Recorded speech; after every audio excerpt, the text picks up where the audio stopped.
उपनिषद वेदों का अंत नहीं, शिखर है। उपनिषद का अर्थ है पास बैठना, गुरु के पास बैठना, अहंकार छोड़कर, डर छोड़कर। उपनिषद आदेश नहीं देते, उपनिषद संवाद करते हैं।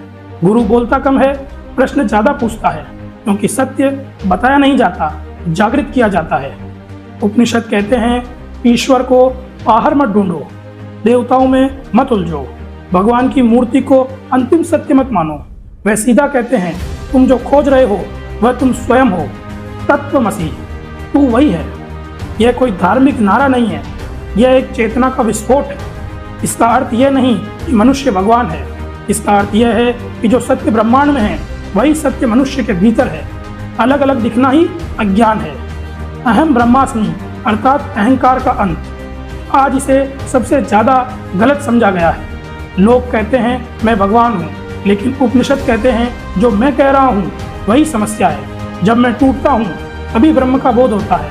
यह घोषणा नहीं, यह अनुभव है।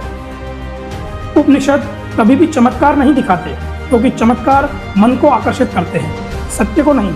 उपनिषद कहते हैं नायात्मात्मा वचनेन लभ्य, आत्मा भाषण से नहीं, चमत्कार से नहीं, भीड़ से नहीं, केवल अनुभव से ही जानी जाती है।